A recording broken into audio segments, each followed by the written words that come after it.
Here's the big challenge of life. You can have more than you've got because you can become more than you are. That's the challenge. And of course the other side of the coin reads, unless you change how you are, you'll always have what you got. I have found in my experience that income does not far exceed personal development. Now sometimes income takes a lucky jump, but sure enough, unless you grow out where it is, it'll usually come back where you are. Life has strange ways. If somebody hands you $1 million, best you become a millionaire quickly, so you get to keep the money. Otherwise, sure enough, it'll disappear. Somebody once said, if you took all the money in the world, divided it up equally among everybody, it would soon all be back in the same pockets. Incredible. Success is something you attract, not something you pursue. Success is looking for a good place to stay. So instead of going after it, you work on yourself. Personal development. See, the major question to ask on the job is not what are you getting? The major question to ask on the job is what are you becoming? See, the big question is not what am I getting paid here? The big question is what am I becoming here? Because true happiness is not contained in what you get. Happiness is contained in what you become. So that's our major subject for tonight, personal development. Of all the assignments Mr. Schoaf gave me at age 25, this was probably the most difficult. In fact, I'm still working on this one. I think it's an unending challenge to see what you can become. The next subject is called Basic Laws. And it's good to study the basics. And I call these basics primarily because they come from the Bible. Now, I'm not a theologian or a minister, and that'll be apparent. But Mr. Schoaf taught me that the Bible was a good textbook for ideas and stories and success equations, how to live the better life. I found out that was true. He also taught me that the Bible is as practical as it is spiritual, and I found out that's true. If you look at your bank account and your income and you're not happy, there are several places in the Bible to check to see what the heck's wrong so you can make the changes. And we're going to cover some of those tonight, called basics. Okay. The next subject is my favorite, setting goals. Mr. Schoaf taught me how to set goals. What a favor that was. One morning at breakfast, shortly after I met him, he said, Jim, let me see your current list of goals, and let's go over them and talk about them. He said, maybe that's the best way I can help you get a better direction started. And I said, I don't have a list. He said, well, is it out in the car or home somewhere? I said, no, sir. I don't have a list anywhere. He said, well, young man, that's where we got to start. He said, I can tell you right now, if you don't have a list of your goals with you, he said, I can guess your bank balance within a few $100s. Which he did. And that got my attention. I said, you mean my bank balance would change if I had a list of goals? He said, drastically. That day I became a willing student how to set goals. And sure enough, learning how to set goals changed my life. And I often wondered why no one had ever taught me how to set goals up until age 25. I went to high school, but if they offered it, I missed it. I went to college for a year, never heard it. I worked for Sears. Really. And to my knowledge, Sears never taught it.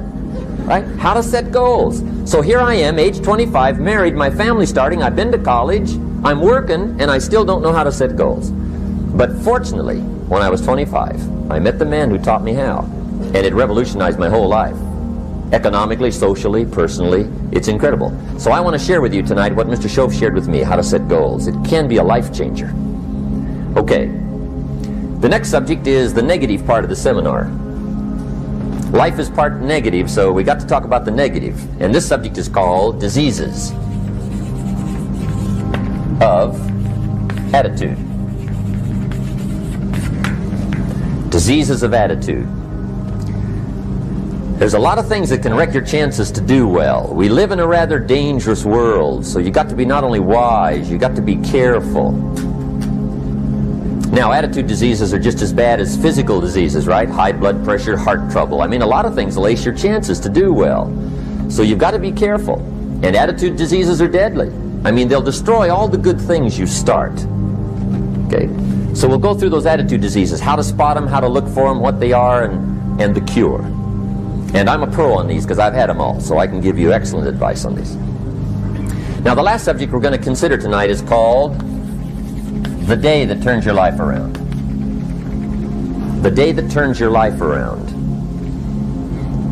And under this subject, we're going to talk about the emotions that can change your life. Human beings are emotional creatures. And emotions are powerful for life change.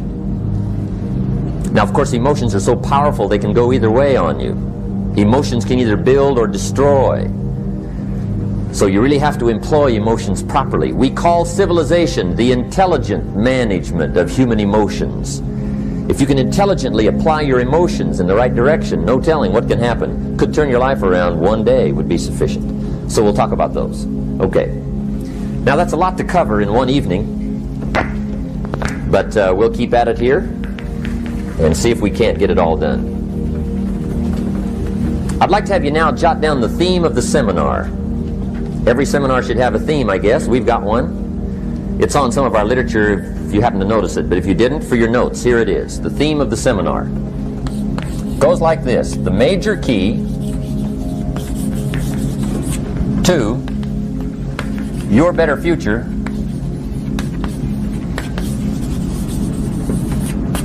is you. That's the theme of our seminar tonight. The major key to your better future is you.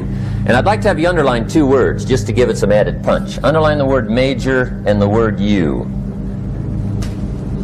so that it reads, the major key to your better future is you. Now, my first suggestion is transfer this to a card or something where you can put it up, where you can see it every day. Preferably put it up where you can see it at the beginning of the day. Before you go off to put the day together, this is a good phrase just to glance at, to keep in mind as you're putting the day together. It's called the silent seminar. If you'll just let this talk to you during the day, I found it to be tremendously helpful. The major key to your better future is you. For a big share of my life now, I didn't have this one quite figured out. Among a lot of things I didn't have quite figured out. Many things used to puzzle me back in those early days. I used to wonder why two people could work for the same company, one make twice as much money. Now, see, that used to puzzle me. And maybe they were the same age, graduated from the same school, live in the same community, work for the same company, with the same products and the same services. They've got the same traffic, the same problems, and one makes $1,000 a month, the other one makes $2,000 a month. Now, that was my puzzling question. Why would this long list be the same and the money twice as much? I asked, what's the difference between $1,000 a month and $2,000 a month? And I don't mean $1,000 a month, right? I could figure that out. But what makes the difference? Why would one person do twice as well, 3 times as well? Speaking economically. Now, I know there's more than one way to do well. I understand that. But in this little narrow area called compensation, what's the difference? Well, back then, with my faulty thinking, I'm trying to reason it out. I thought, well, maybe time makes some of the difference, right? Some people do better because they have more time. I used to say, Harold ought to be able to do well. He's got a lot of time. If I had all of Harold's time, I could do well. Now, that's got to be dumb, right? Number one, you can't get somebody else's time. A guy says to me one time, he says, you know, if I had some extra time, I could make some extra money. I said, then forget it. There isn't any extra time. Hey, when the clock strikes 12 midnight, that about wraps it up, right? I mean, you can look around the gongs there for a little more, but it's over. You say to the guy, what are you doing? He says, I'm looking for extra time. See, they'll come and take you away, right? There isn't any more time. Now, if you can't get more time, which you can't, what could you get more of that would make a difference in economic results? And here's the key word. Make it a part of your notes. We're going to consider it tonight. The word is value. And I have a little phrase for your notes. Value makes the difference in results. Value makes the difference. You can't get more time, but you can create more value. Now here's the first lesson of economics. Everybody should learn it from the time they're old enough to understand what a dollar means, how to earn one, how to get one, how to keep one, what to do with it. First lesson of economics. We primarily get paid for value. That's lesson one. Bringing value to the marketplace, that's how you get paid. You don't get paid for the time. I know it takes time to bring value to the marketplace, but you get paid for the value, not the time. Now, since that's true, here's one of the key questions of the evening. Is it possible to become twice as valuable at the marketplace and make twice as much money in the same time? Could you become 3 times as valuable? Make 3 times as much money in the same time? Is that possible? The answer is yes, if. And it's always if, right? Life is known as the big if. Harry Truman once said, life is iffy. How true. And here's the big if we're going to consider it tonight. It's possible to do much better at the marketplace if you go to work primarily on yourself. And that's the theme of our seminar tonight. Learning to work primarily on yourself. People have asked me for the last 24 years, how do you develop an above average income? And the answer is, become an above average person. Develop an above average handshake. Some people want to be successful, they don't even work on their handshake. As easy as that would be to start on. They let it slide, they don't understand. Develop an above average smile. Develop an above average excitement. Develop an above average interest in other people. Develop an above average intensity to win. See, that'll change everything. Probably one of the most frustrating experiences in life is looking for an above average job with above average pay without becoming an above average person. It's called frustration.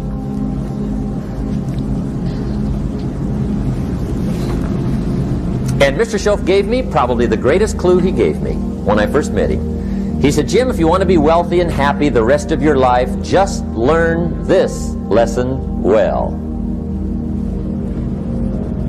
He said, learn to work harder on yourself than you do on your job.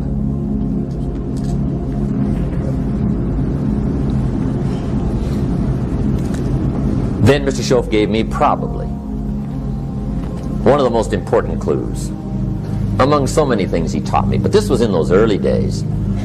Mr. Schoaf was very kind, but he was also very abrupt, and he had these interesting questions to ask. I'm giving him a little rundown one day on how things hadn't worked out for me. He said, Mr. Rohn, I've got the answer for you if you will listen carefully. And listen carefully I did that day and for the next 5 years. If somebody's wealthy and happy, you gotta listen. He said, Jim, I've only known you a short time. But he said, it's already my honest opinion that for things to change for you, you've got to change. That wasn't quite the answer I was looking for. But that's the answer he gave me, and I pass it along to you on this warm summer evening in Anaheim, California, 1981. For things to change for you, you've got to change. Otherwise, it isn't going to change. Before I met Mr. Schoaf, I used to say, I sure hope things will change. Right? That seemed to be my only hope. If it isn't going to change, I'm in serious trouble. And then I discovered it isn't going to change, so I'm in serious trouble.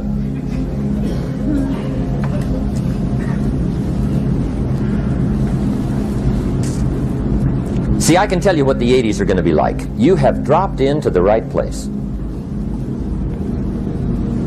I did a seminar one time for Standard Oil executives and management in Honolulu. And we're having a conference one day around this big conference table. And one of them said to me, Mr. Rohn, you know some fairly important people halfway around the world. What do you think the 80s are going to be like? I said, gentlemen, I do know the right people. I can tell you. So they all listened very carefully. And I said, gentlemen, based on my wide experience, I can really honestly say to you, in my opinion, in the 80s, it's going to be about like it's always been. Aren't you glad you came? That's inside. I don't pass that around just everywhere. Now, of course, I said that to make a point, but I also said it because it's accurate. It's going to be about like it's always been. It isn't going to change. The tide comes in, and then what? It goes out for 6,500 years that we know of, recorded history, and probably long before that. So it is not going to change. It gets light, and then what? It turns dark. 6,500 years. See, it's not likely to change. And we're not to be startled by that. If the sun goes down, the guy says, what's happened, what's happened? It means he hasn't been here long, I guess, right? It always goes down about this time. The guy says, well, I don't like that arrangement. Well, you got to talk to somebody besides me, right? It gets light, then it turns dark. In rotation, the next season after fall is what? Winter. Pray tell, how often does winter follow fall? Every year regularly for the last 6,500 that we know of. See, it is not going to change. Now, some winters are long, and some are short, and some are hard, and some are easy, but they always come right after falls. It isn't going to change. Sometimes you can figure it out, sometimes there's no way to figure it out. Sometimes it goes well, sometimes it gets in a knot. Sometimes it sails along, sometimes it gets in reverse. See, that's not going to change. The last 6,000 years reads like this: opportunity mixed with difficulty. That's how it reads. It isn't going to change. The man says, well, if it isn't going to change, how will my life ever change? Answer, when you change. And whether I'm talking to high school kids or business executives, my message is always the same. And it goes like this: the only way it gets better for you is when you get better.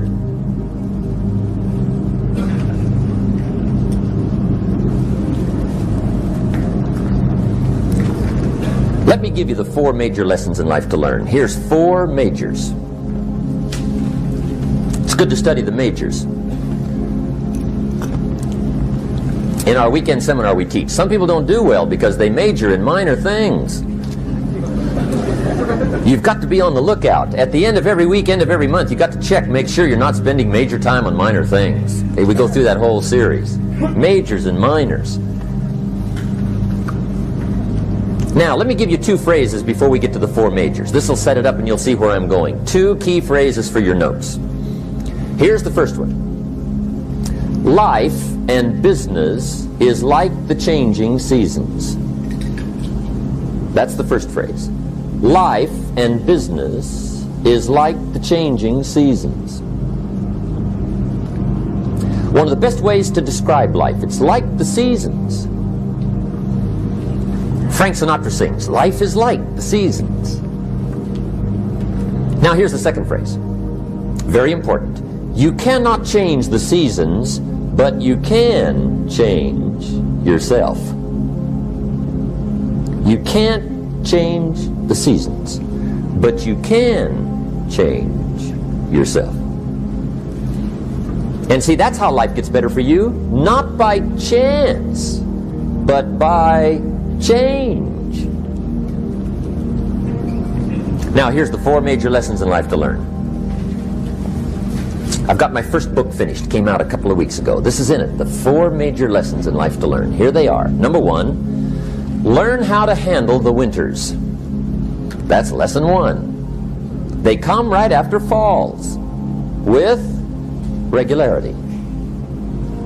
Some are long, and some are short, and some are hard, and some are easy, but they keep coming. You must learn to handle the nights. They come right after days. You must learn to handle difficulty. It comes right after opportunity. You must learn to handle recessions. They always follow progressions for the last 6,000. See, it isn't going to change. The lesson you must learn is how to handle it. And there's all kinds of winters, right? The winter when you can't figure it out. The winter when it all goes smash. The winter when it turns belly up. The winter when it won't work, when you've run out of money and you've got a broken heart. See, those are winter times. There's all kinds. Economic winters, social winters, personal winters. When your heart is smashed in 1,000 pieces and the nights are unusually long, your prayers seem to go no higher than your head. It's wintertime. Barbara Streisand sings, "It used to be so natural to talk about forever, but used to be's don't count anymore. They just lay on the floor till we sweep them away. You don't sing me love songs, and you don't say you need me, and you don't bring me flowers anymore." A song of winter. But see, the disappointments come. Those are normal. That's part of life. But the question is, how do you handle it? How do you handle the coming winters and the disappointments and the down times? Well, you can't get rid of January by tearing it off the calendar. But here's what you can do. You can get stronger, you can get wiser, and you can get better. The winters won't change, but you can. And that's how life changes for you. See, before I understood, when it was winter, I used to wish it was summer. I didn't understand. When it was hard, I used to wish it was easy. I didn't know. And then Mr. Schoaf gave me a part of his very unique philosophy when he said, "Don't wish it was easier, wish you were better." See, that triggered my whole life change. Don't wish for less problems. Wish for more skills. Don't wish for less challenge. Wish for more wisdom. That's the key. So that's lesson 1. Learn how to handle the winters. Here's lesson 2. Learn how to take advantage of the spring. That's the second one. Spring is called opportunity.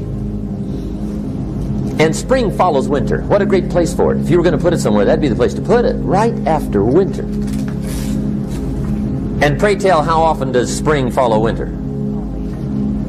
Every year with regularity, 6,000. You can almost count on it. See, opportunity always comes. Days follow nights. Isn't that terrific? Opportunity follows difficulty. But here's what you must learn to do. Underline these 2 words in that key phrase. Take advantage. Underline those 2. You must learn to take advantage of the spring. See, just because spring rolls around is no sign you're going to look good come fall. You got to do something with it. In fact, you have to get good at one of 2 things in life. Planting in the spring or begging in the fall. Or get somebody to do it for you. See, those are about the only alternatives. Now here's what else you must do. Take advantage of the springs quickly, because there's only a few. Just a handful of springs have been handed to each of us. They don't come forever. Life is fairly brief. So you got to read every book you can get your hands on what to do with your springs while they're here. And take advantage, they soon run out. The Beatles wrote, "Life is so short." And for John Lennon, it was extra short. But life is brief. Elton John sings, "She lived her life like a candle in the wind." It's brief. So whatever you're going to do with your life, you got to get at it. Don't just let the springs pass. Here's the third major lesson in life to learn. Learn how to protect your crops all summer. You got to take care of what you start. Sure enough, as soon as you've planted your garden in the spring, the busy bugs and the noxious weeds are out to take it. And here's the next bit of truth. They will take it unless you prevent it. And that's the third major skill to learn. You've got to learn to prevent the intruder from taking all the good you start. It's one of the challenges. Here's two key phrases under number 3. First one, all good will be attacked on this planet. Maybe not the next one we get to, but on this one, all good will be attacked. Every garden will be invaded. Not to think so is naive. And here's the second phrase. All values must be defended. Political values, social values, community values, family values, marriage values, friendship values, business values. Every garden must be tended all summer. Third major lesson. Now here's number 4. Fourth major lesson in life to learn. Learn how to reap in the fall without complaint. Learn to reap come harvest time without complaint. Take full responsibility for what happens to you. It's one of the highest forms of human maturity, accepting full responsibility. It's the day you know you've passed from childhood to adulthood, the day you accept full responsibility. And another note, learn to reap in the fall without apology. Without apology if you do well, and without complaint if you don't. That's maturity. I used to have that long list of reasons why I wasn't doing well. To explain. You got to explain, right? Otherwise you're going to look bad. I used to have this funny list called Reasons for Not Looking Good.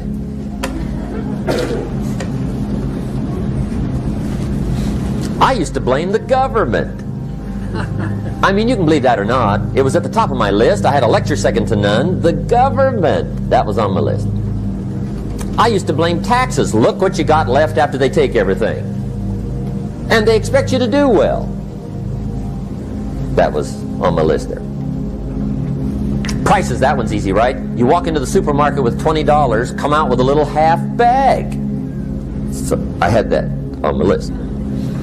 I used to blame the weather. I blamed the traffic. I used to blame my car. I blamed the manufacturers. I used to blame the company. I blamed company policy. I used to blame the training program. I blame my negative relatives. They were always putting me down. I blame my cynical neighbors. They're just selfish, looking out for themselves. Won't loan you money? They were on my list.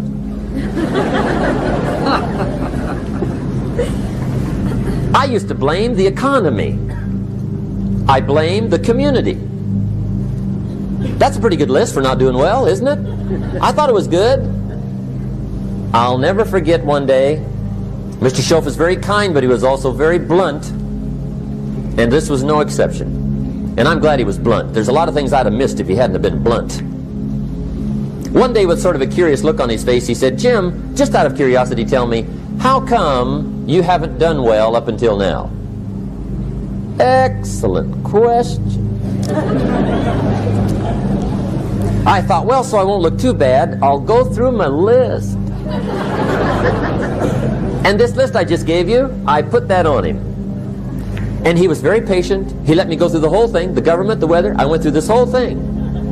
When I finished, he looked my list over very carefully. He said, Mr. Rohn, big problem with your list. You ain't on it.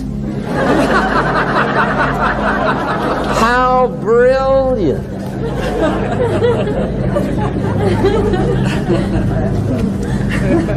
When I went to work for him a few months later, I learned very quickly to tear up my list, reasons for not doing well, and I threw it away. And I got me a fresh piece of paper. And I put one word on it. Me. There's a Black Heritage spiritual that says, it's not my mother nor my father, nor my brother nor my sister, but it's me, oh Lord, standing in the need of prayer. See, I used to blame everything outside. And then let me give you a little philosophy that helped turn my life around. For your notes, here it is. It's not what happens that determines the quality or the quantity of your life. It's not what happens. And the reason is because what happens to about everybody. No different. The sun went down on all of us last night. A common event, a happening. And I found out that the same things can happen to two different people. One gets rich and one stays poor. Why is that? It's because it's not what happens, but rather it's what you do that changes everything. So that's a key phrase. It's not what happens, it's what you do. What happens is about the same. You might put that in parentheses here. Same. What people do, that's what's different.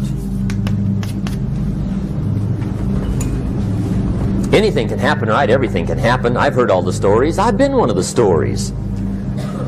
Hey, we could all tell stories all night long, right? Happenings. Anything can happen. Have you heard of Murphy's Laws? Anybody here heard of Murphy's Laws? Okay, most of you have. Murph had these laws. One of them was, if anything can go wrong, it will.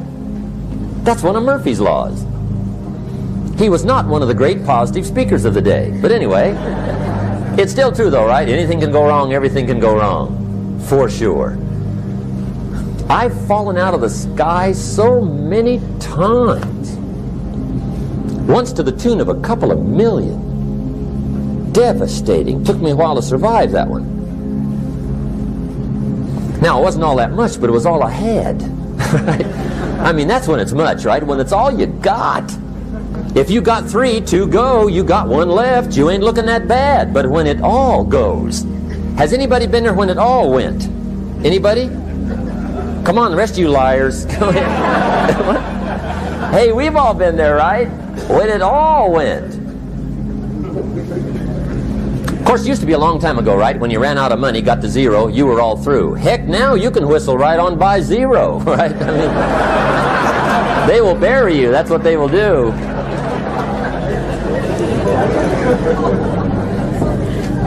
But see, those are the happenings, right? Everything can happen. Anything can happen. But it's not the happenings. It's what you do about it.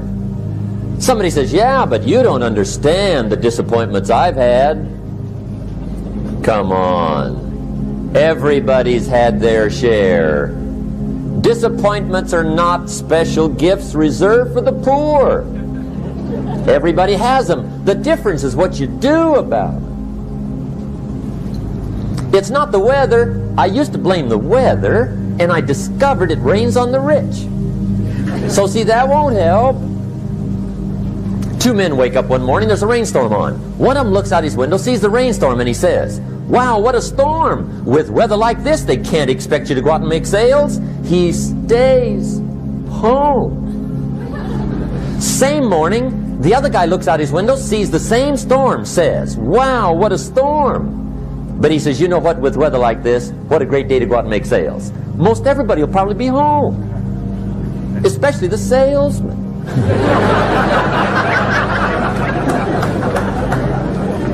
See, that's the difference in how your life works out. It's not what happens, it's what you do. So here's one of the key questions of the evening. Starting tomorrow, what are you going to do that'll make a change in your life's direction?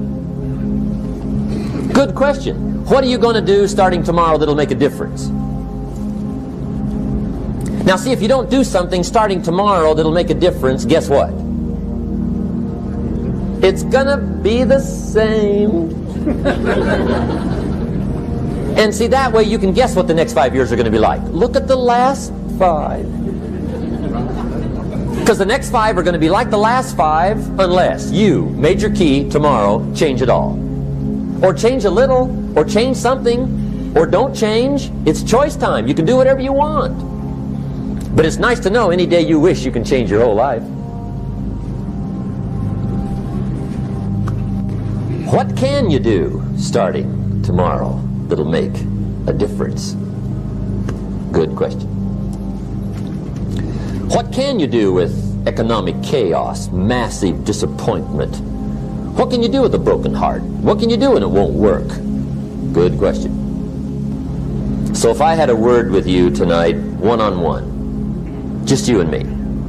I think my personal advice to you would be, this year, 1981, reach down inside of you and come up with some more of those remarkable human gifts. They're there, waiting to be utilized. And then change anything for you want to change. And I challenge you to do that because you can change. If you don't like how it is for you, change it. If it doesn't suit you, change it. If it doesn't please you, change it. If it isn't enough, change it. And I challenge you to do that because you can change. See, you don't ever have to be the same again after tonight, only by choice. If you don't like your present address, change it. You're not a tree.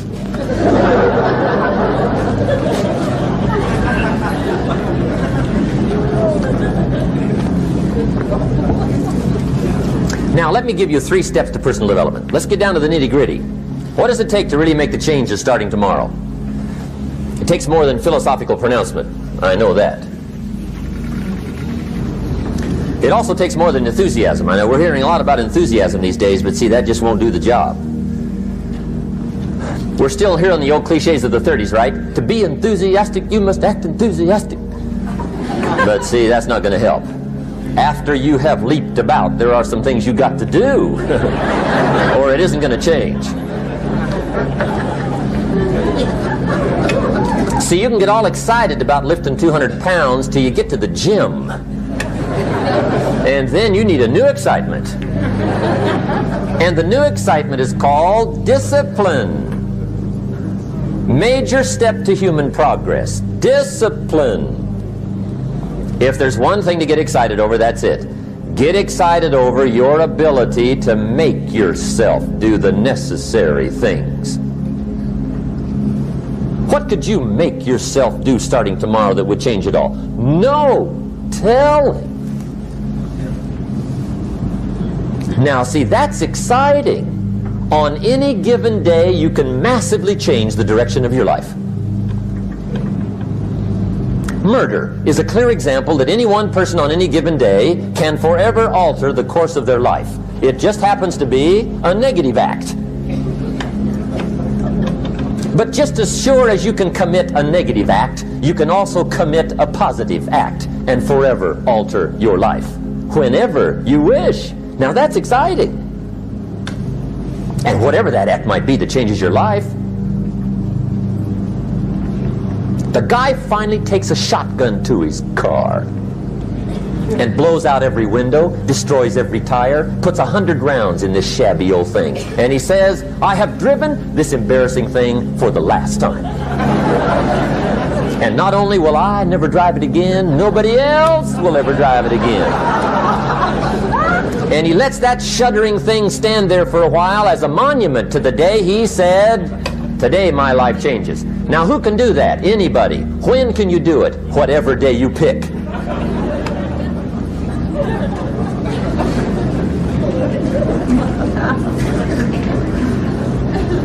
Now here's the key to discipline. Start with the little disciplines, get excited over the little disciplines, and get right on those, because those will lead to the big ones. You can't handle the big challenges in life unless you take on the little ones. Make a list of all the things you can do. Get right on those. Discipline yourself for those, both for the results and for the muscle and for the practice, so that when life hands you some big challenges, you'll be ready, you'll have the muscle. But see, if you don't handle the small ones, you can't take care of the big ones. Okay, here's what else it takes for life change. Self-motivation. Key phrase, self-motivation. I don't know why we call it self-motivation. It's really the only kind there is. You got to motivate yourself. Because I found out you can't change people. They can change themselves, but you can't change them. Lord knows some I've tried. But see, it won't work. People have to change themselves. I learned some of those lessons early. I built a little sales organization way back in those early days. I'm 25. And I had some nice people. I said, I'm going to make these people successful if it kills me. I almost died. Right? I mean, you can't do that.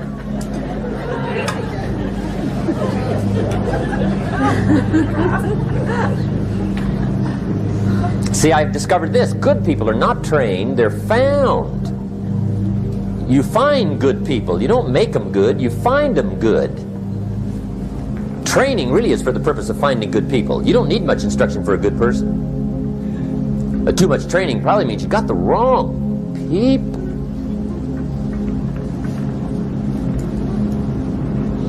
So you got to find the right people. That's the key to getting a good job done. One of the major things we learn in management, lesson 1, don't send your ducks to Eagle School.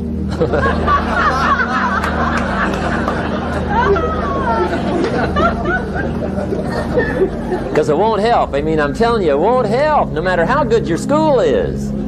And the little eagle badge and little eagle hat, I'm telling you, it won't help. It won't help. You can tell whether your school's done any good, right, is when it's over, right? The duck goes for his first rabbit and makes him a friend. You say, no, no, no. Anyway, so it takes self-motivation to really alter your life. And you don't want to give self-motivation away to somebody else and make it somebody else motivating you. The guy says, boy, if somebody just come by and turn me on. What if they don't show up? Right? See, you got to have a better plan for your life. Okay. Now, if you're excited and you're ready to change, let me give you 3 steps to start life change that can change your life, your personality, your lifestyle, everything can change. Here's the steps. Number 1, find out how things work. The first key to doing better is find out. To change your life, really, you need ideas. There isn't anything an idea can't change. And Schoaf taught me the major problem is lack of an idea, not a problem. At first I didn't have any money. I said to Mr. Schoaf, I don't have any money. He said, that's not a problem. Now see, up until then I always thought it was. Right? I was confused. He said, no, no, the problem is lack of an idea on how to create money and wealth. It isn't lack of money, it's lack of ideas. So if you get the ideas, see, you can change anything. Now to get ideas, you need a constant study of finding out. Now, Schoaf also said, when you find out something that works, put the information in your journal. Don't use your head for a filing cabinet. Put it in your journal so that you can do the next best thing. Repetition, repetition, repetition. Go over it. And if you repeat it, go over it, sure enough, someday, some mysterious day, the idea takes root, starts to grow, and shows up in your bank account, and your dress, and your personality, and your lifestyle. But capture the ideas in your journal. Find out how things work. Schoaf gave me this word for my life change. He said, study. Great word. If you wish to be successful, study success. If you wish to be happy, study happiness. If you wish to be wealthy, study wealth. Don't leave it to chance. Make it a study. Some people just go through the day with their fingers crossed. See, that won't do it. You've got to study the things that can change your economic, social, spiritual, personal life. Now, here's a qualifying phrase. And we'll have several of these qualifying phrases throughout the seminar. Here's the first one. You may not be able to do all you find out. I understand that. You may not be able to do all you find out, but you should find out all you can do. See, you don't want to wind up at the end of your life and discover that you've lived only 1/10 of it. And the other 9/10 went down the drain. Not for lack of opportunity, for lack of information. So that's number 1, find out how things work. Now here's the best human virtue for finding out, curiosity. Make a note of that. Curiosity. Be curious. You might add a word to it that'll help. Childish curiosity.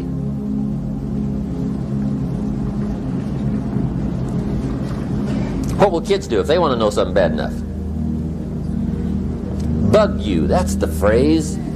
They can ask 1,000 questions. You think they're through? They got another 1,000. They'll drive you to the brink. It's a virtue.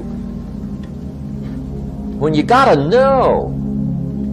Be like a child. In fact, Jesus, the master teacher, said, unless you can become like little children, you might as well forget it. You don't have a prayer. Excellent advice. You got to be like children. 4 ways, in my opinion, to be like a child. Number 1 is curiosity. Number 2 is excitement. Get excited like a child over your ability to make yourself do anything for change. 3rd is faith. Have faith like a child. Adults are too skeptical. And 4th is trust. Trust is a childish virtue, but the rewards are incredible. So be like a child. Now, if you're curious, let me give you 3 ways to find out how to change anything. Any life direction, any dimension. Here's 3 ways to find out how to change anything. Number 1 is to read. Become a good reader. All of the successful people I know and work with around the world, they're all good readers. Curiosity drives them to read. They got to know. They just read.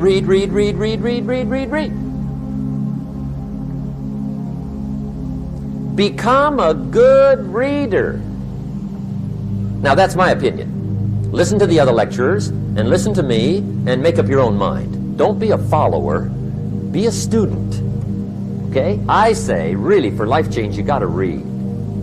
One way to learn is from your own experiences, but another way to learn is from other people's experiences. See, one book might save you 5 years if you read it. Did you know there's books on how to be stronger, more decisive, be a speaker, be a leader, have a better effect on other people, develop your personality? Did you know there's books on that? And people don't read them? How would you explain that? And they can read. Did you know that hundreds of successful people have written their stories in books and they wrote down how they did it and people don't read it? How would you explain that? The guy's busy, I guess. You know, you get tied up. The guy says, well, yeah, you work where I work. By the time you struggle home, it's late. You got to eat a bite of supper, watch a little TV, get to bed. You can't sit up half the night reading. And the guy's behind on his car payment.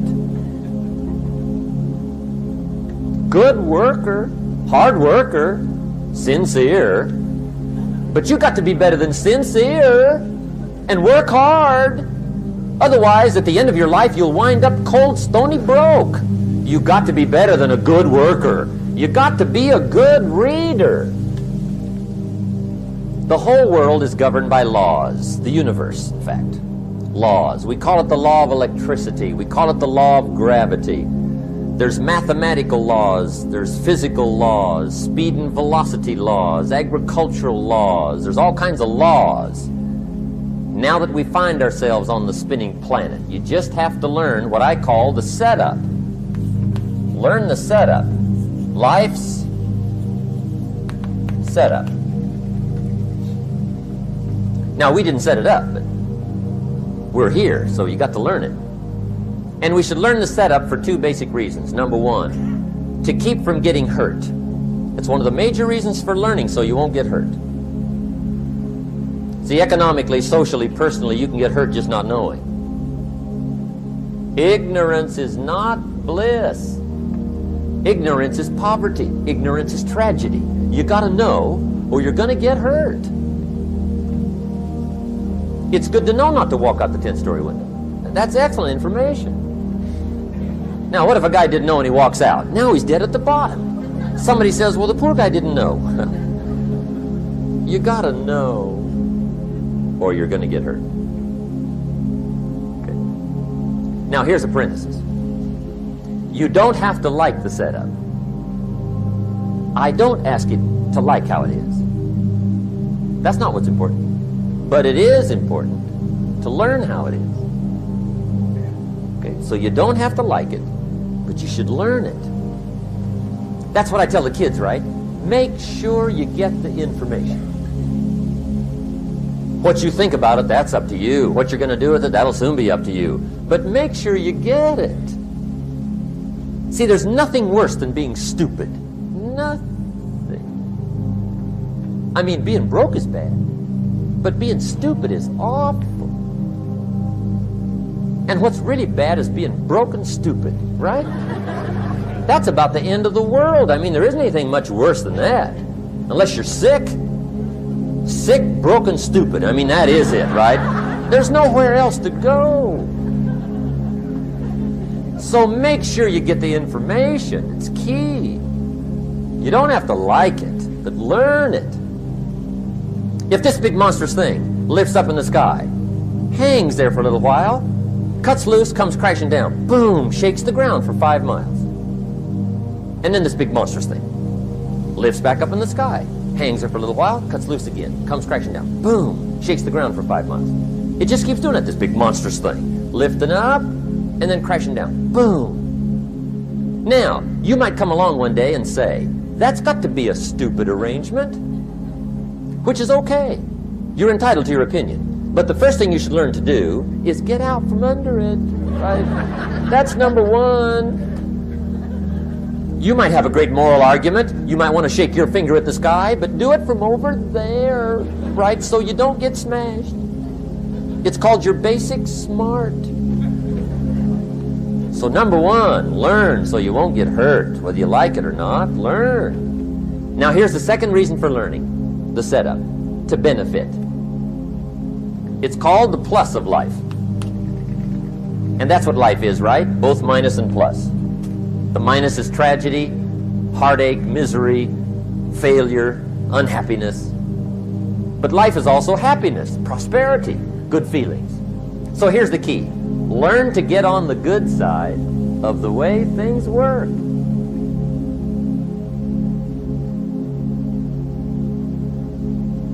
Now here's 2 of the basic laws, and we'll take our break. Shof taught me these. They come from the Bible. Now again, I'm an amateur, okay, when it comes to the Bible. I'm not a pro. So you'll sort of have to take my way of putting it. But here they are. The first one is the law of use. The law of use. And it goes something like this. Whatever you don't use, you lose. Lack of use causes loss.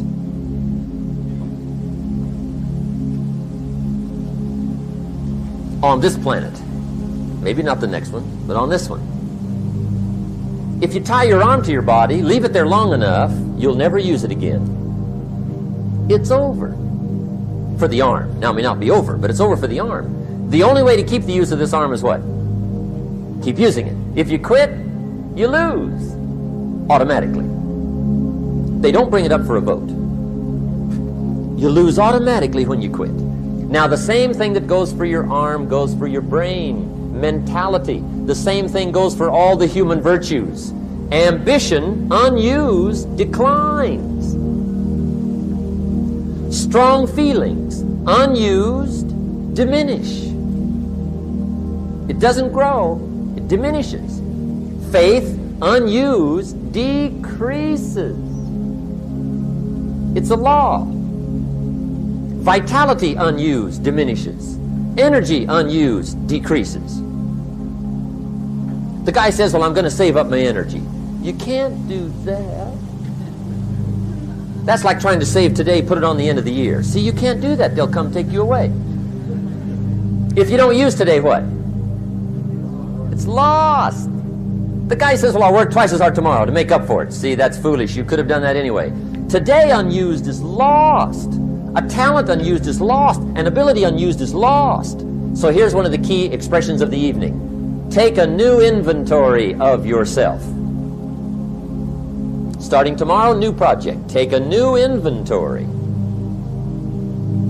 And make sure that all of your talent and ability and mentality and ingenuity and vitality and strong feelings, faith, courage, make sure that all you've got's being used. Otherwise, you lose. Now, one of the best illustrations of the law of use is a Bible story called the Parable of the Talents. The Talents story.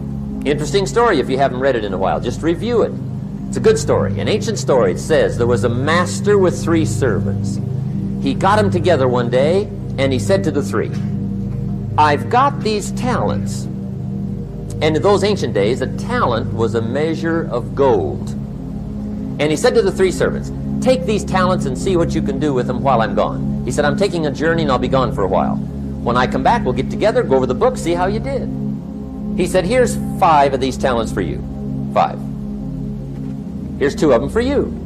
2. And here's 1 for you. 1. The master said, take those talents, see what you can do with them. When I come back, we'll get together, we'll go over it all. The servant said, okay, master takes off. According to the ancient story, the master comes back from his trip. When he gets back, he gets the 3 servants together, and as he said he would, he asks, how did it go with those talents?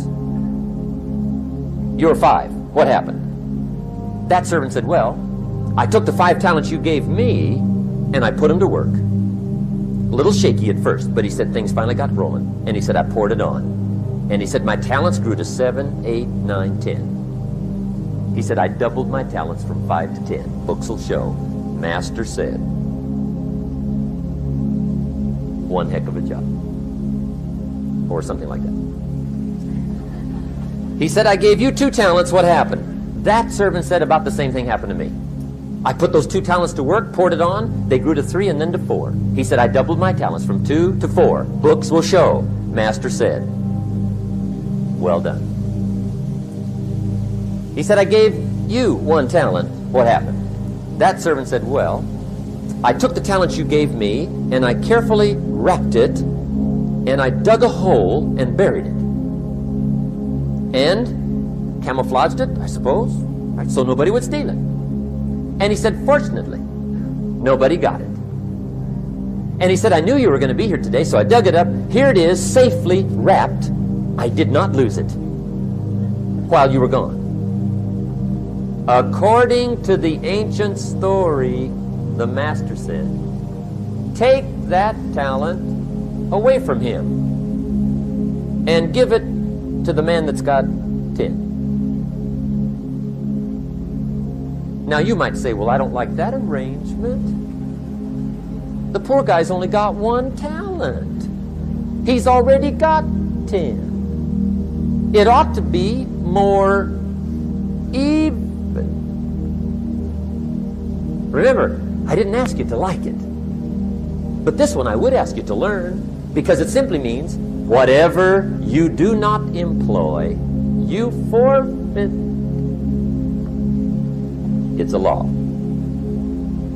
So learn well the law of use. Now here's the second one, and we're going to take our break. Second law from the Bible. This one we've heard since we were small, I'm sure. It's called the law of sowing and reaping. In fact, we've probably heard it so often we could quote it. It says, whatever you sow, what? You shall reap. Fairly blunt, hopefully clear. Here's my first suggestion on the law of sowing and reaping. Don't try to beat it. You might as well try sitting on the sun in the morning. Keep it from coming up. You'll have better luck. Whatever you sow, you reap. Now, for a fair share of my life, I'm a bit mixed up on how all this applies. Among a lot of things I was mixed up on. I knew I wasn't reaping too good. That I understood.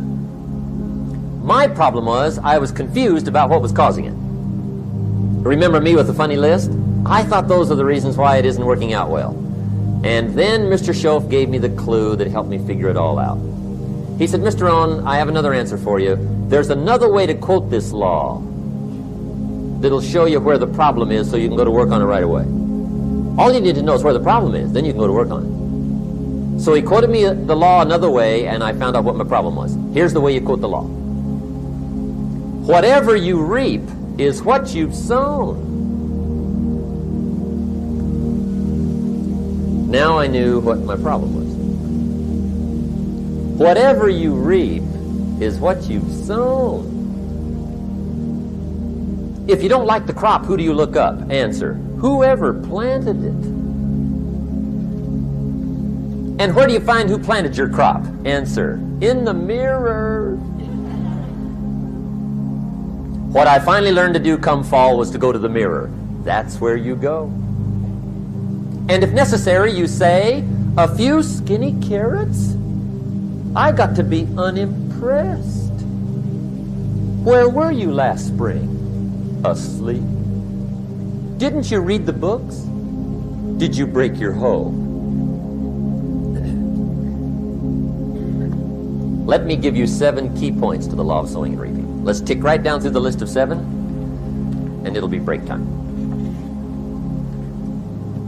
7 points to sowing and reaping. Here's part of the philosophy that really helped me to make some changes in life direction. Number 1, the law of sowing and reaping is negative. That's number 1, which simply means if you sow bad, you reap bad. Now this is kind of 3rd grade, but it doesn't hurt to go over the basics. If you plant thistle seeds, you don't get pumpkins.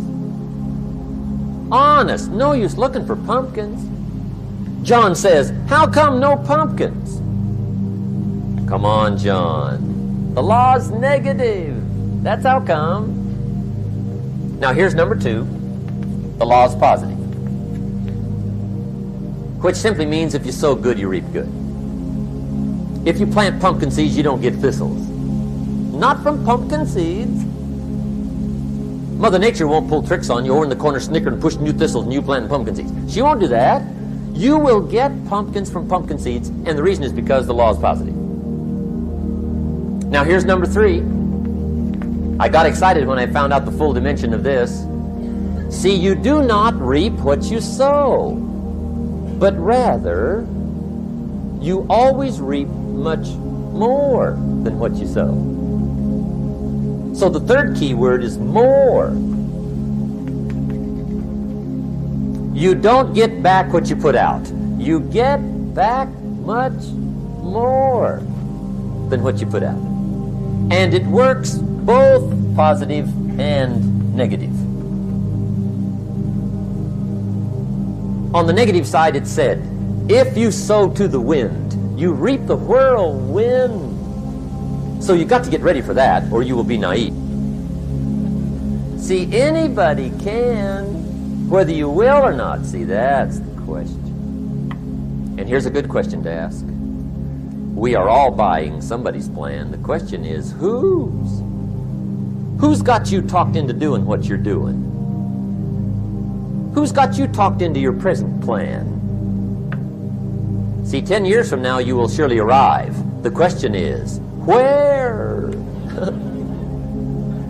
But see, anybody, if you want to, can go searching for a good plan, pick it, and start working it. And sure enough, as the time passes, as it surely will, 5 years from now, 10 years from now, then you'll be winding up wearing what you want to wear, driving what you want to drive, living where you want to live, become what you want to become. But now's the time to fix the next 10 years. And who can?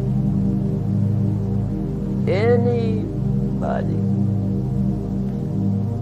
Here's number 6. The 6th key to sowing and reaping. This is leveling with you now, as we promised to do. There's one thing better than the truth, and that's the whole truth. And here's part of the whole truth of the law of sowing and reaping. Number 6 is, you could lose. There are times when you just lose, no matter what you do. It's that kind of planet. You reap what you sow, yes, but... What does that mean, yes, but? Well, the farmer plants his crop in the spring, takes care of it all summer, loves his family, works 10, 12 hours a day, 6, 7 days a week, is an honorable man. Come fall, he's got a beautiful crop, and he deserves every bit of it. But the day before he sends the combines into the field, a hailstorm comes along and beats it all in the ground, which means you lose. Somebody says, well, what did he do wrong? Answer, nothing. It's just that kind of planet. Sometimes it's going to hail on your crop and rain on your parade, so you got to get ready for that or you will be naive. That's just part of the life arrangement. And don't press me why. I was not in on some of the original decisions here, so I don't know how it got set up. But there's just times, sometimes you lose. That's part of life. But now here's number 7. The 7th key to sowing and reaping. And it goes like this. It's just another way to quote the same law. And it goes like this. If you don't sow, that's just another way to quote the law. If you don't sow, what? You don't reap. You don't even have a chance. So if you looked at your game plan tomorrow, you might come to the quick conclusion, I got to get some sowing going. How true. Get you some sowing going. And remember, you've got plenty of time. You've got all the time there is. Some people spend enough TV time to make a fortune. The latest article on television watching in this country, according to the latest article, the average television is on in this country in every household 7 hours a day, called the Big 7. I asked a guy one time what his TV cost. He said about $450. I said, you forgot to look at the price tag. He said, what do you mean? I knew he was a TV watcher. I said, that television costs you, in my opinion, at least $12,000 a year. To watch it, not to own it. Owning it's cheap. Watching it is what's expensive. And I said, hey, $12,000 a year is too much to pay to watch TV. That's too much. Pay a little, but not $12,000. And he's the guy that said, I hope pay TV never comes.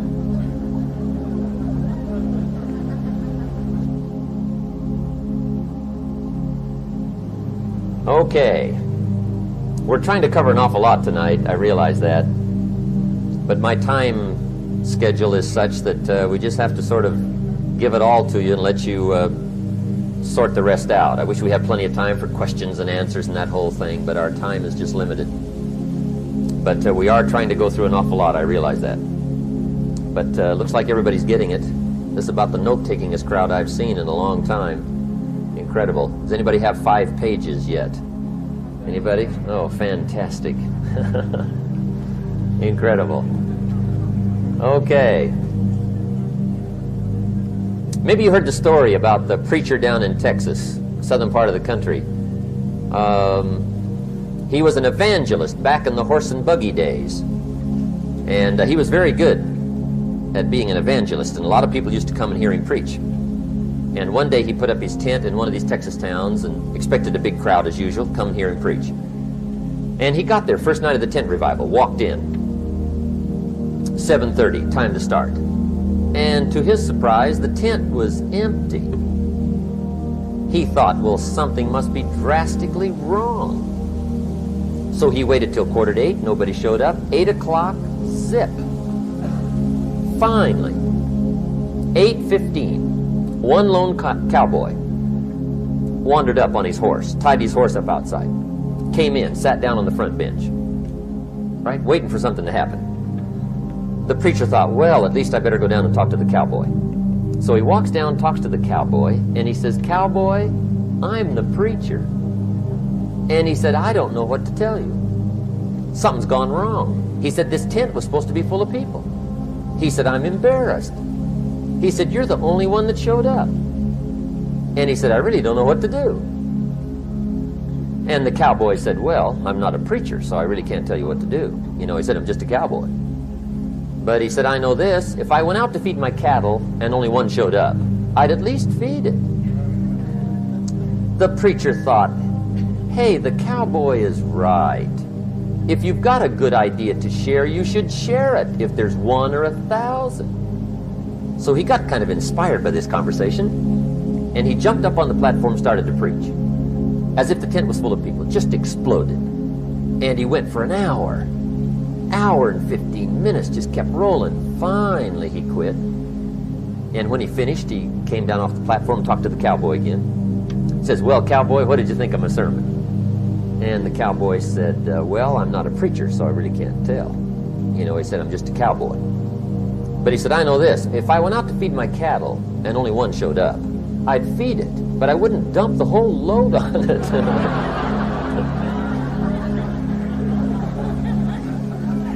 So anyway, if it seems like we're dumping the whole load tonight, I guess we are. But gosh, everybody's doing well. I'm having a good time. I appreciate the response here tonight. Okay, the next subject is setting goals. Let me show you what turned my life every way but loose. Mr. Schoaf dropped this idea on me, changed me completely. Setting goals. Here's what can easily happen if you don't set goals. It's easy to let life deteriorate into making a living instead of designing a life. And we all have a choice. Make a living or design a life. It's easy to get trapped by economic necessity and settle for existence rather than substance. That's easy. But the best advice I can give you on how to break out of that trap is to learn how to set goals. Mr. Schoaf put it to me this way. He said, Jim, if you had enough reasons, you could do the most incredible things. I never forgot how he put that. If you have enough reasons. See, reasons will change your whole life. Mr. Schoaf said to me, he said, Mr. Rohn, I think you've got plenty of intelligence, you've got plenty of talent, you've got plenty of ability. Probably what you lack is plenty of reasons.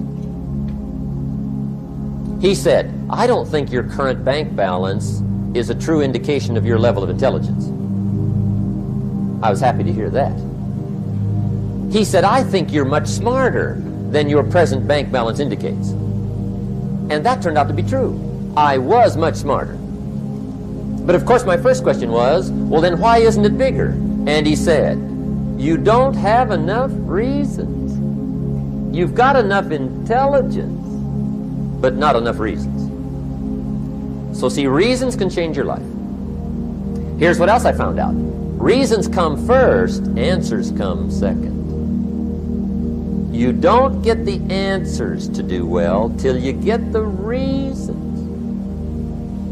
Life has a mysterious way of hanging on to all the answers and only gives them up to the people that are inspired by reasons.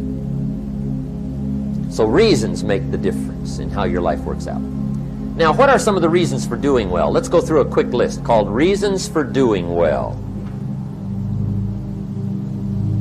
First is personal reasons. Some people do well for recognition. Some people do well for respect. Some people do well for the way it makes them feel. They love the feeling of being a winner. Those are good reasons. I have some millionaire friends that keep working 10, 12 hours a day, making more millions. And it's not because they need the money. It's because they need the joy and the satisfaction and the pleasure that comes from being a constant winner. And see, it's not just the money anyway. It's the journey, not the money. Once in a while somebody says to me, boy, if I had $1 million, I'd never work another day in my life. That's probably why the good Lord sees to it they don't get their million, right? They'd quit. They'd quit. Okay. Next is family reasons. Some people do extremely well for other people, and that's powerful. Human beings can greatly affect each other. Sometimes we will do things for somebody else we will not do for ourselves. We're made that way. I met a man one time who said, Mr. Rohn, to do all the things I want to do with my family around the world, he said, I got to have at least $250,000 a year. I thought, incredible.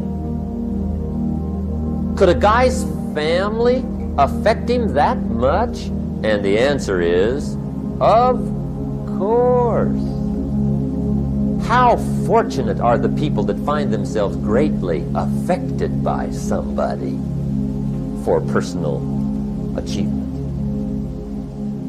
And we are affected. The writer of a recent song said, "If not for you, the winter would hold no spring, couldn't hear a robin sing. I just wouldn't have a clue if not for you." So we can be affected. That might be one of the most stimulating reasons to do well, finding somebody. When Andrew Carnegie died, the wee little Scotsman that built the big steel industry, when he died, they opened up his desk, and in one of the desk drawers, they found a slip of paper. On that piece of paper, Mr. Carnegie had written his goal for his life, and he wrote it when he was in his 20s. And on that piece of paper, it said, "I'm going to spend the first half of my life accumulating money. I'm going to spend the last half of my life giving it all away." What a goal. He got so inspired by that goal that the first half of his life, he accumulated $450 million. And the last half of his life, he gave it all away. Good question tonight. What's got you turned on? What's got you bombed out of sight to get up early and stay up late and hit it all day? Next question. What's got you turned off? When I found the answers to those two questions, my life exploded into change. I finally found out what had me turned off, and I got that cured. And then I got me a long enough list of reasons to turn me on. And once the lights went on for me, age 25, they've never gone out. I've fallen out of the sky a few times, but I've never lost that drive to make something unique out of my life. See, reasons altered my whole life. Now, there's another list of reasons called nitty-gritty. Hard little reasons. Sometimes those little reasons are the most powerful reasons that can change your life. Sometimes it doesn't take much. I now carry several $100s in my money clip. It's only a few $100s, but it was one of those reasons turned my life around. Just before I met Mr. Shoaf, I heard a knock at the door. I go to the door, and there's a little girl standing there about this tall selling Girl Scout cookies. And she gave me one of the finest sales presentations I've ever heard. Special deal, several flavors, this whole package of stuff, $2. And with a big smile, she very politely asked me to buy. And I wanted to. Big problem. I'm broke. I don't have $2.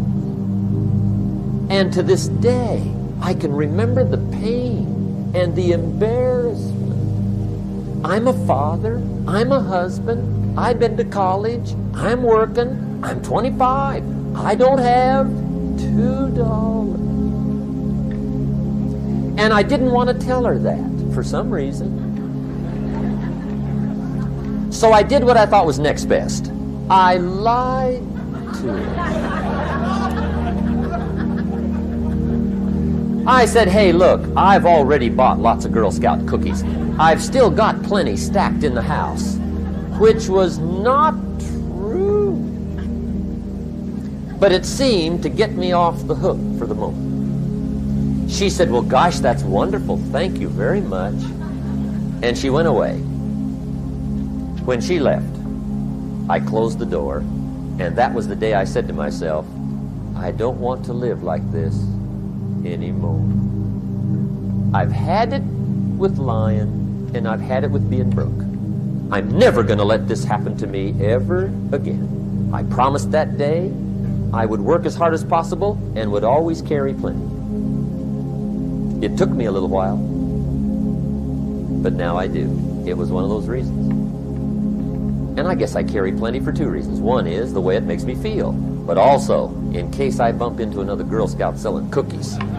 right? I'm ready.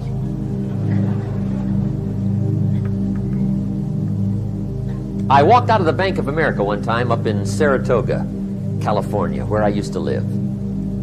Two little girls selling candy right outside the bank. Good place. Like some girls' organization they're working for, right? I come walking out of the bank.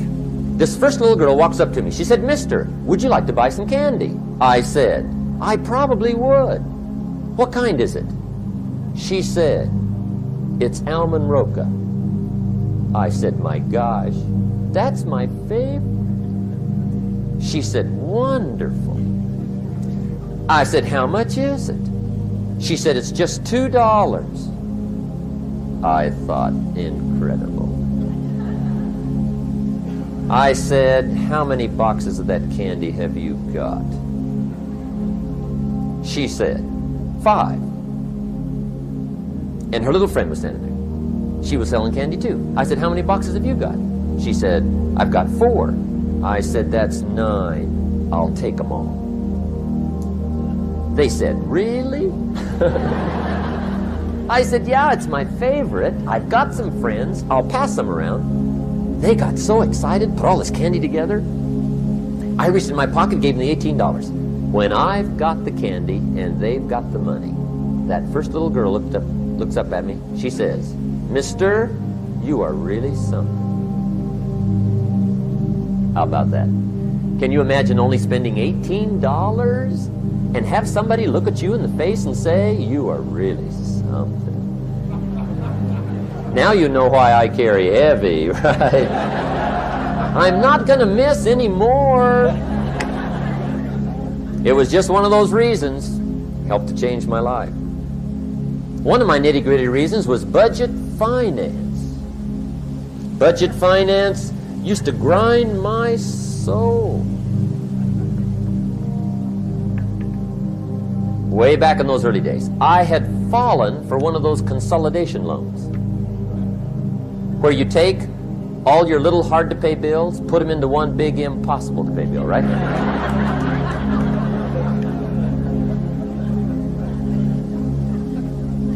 I would get 4 or 5 payments behind. This one guy used to call me day and night.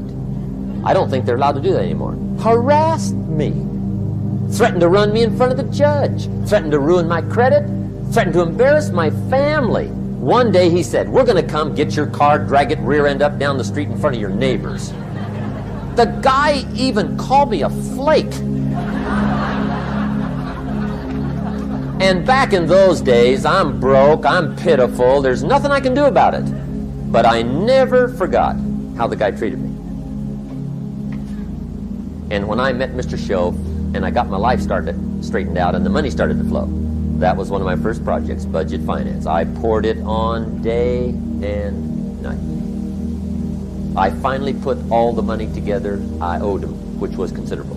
I picked a day for the payoff. And when the payoff day came, I put the money in small bills in a big briefcase. And I walked into the budget finance office on Wilshire Boulevard in Los Angeles. The guy who harassed me so often, his desk was about 3 back. I walked right up to his desk, startled him. You wonder what I was doing there? It was the first time I'd been there since I borrowed the money, right? Without saying a word, I opened up this briefcase, dumped this pile of money all over his desk. I said, "Count it. It's all there. I will never be back." And I turned around and stormed out. Now, that might not be noble, but if you haven't tried it, you've got to one time.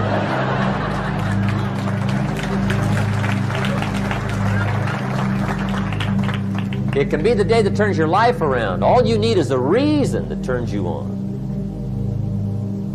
One of my dear friends, Robert Depew, Bobby used to be a school teacher in Lindsay, olive capital of the world.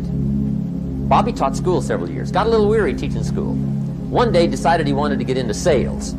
So without telling anybody, he just up and quit his job teaching school and jumped into sales.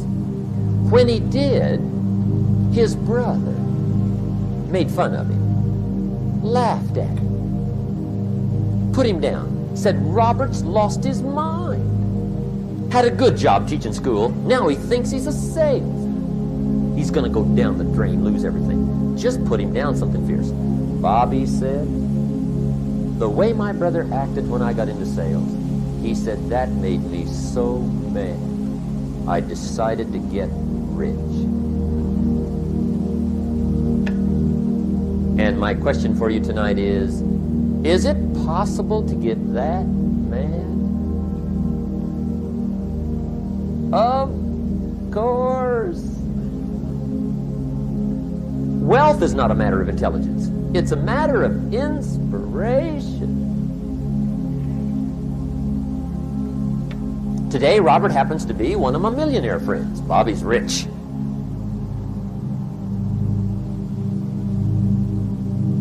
Frank Sinatra said one time, the best revenge is massive success.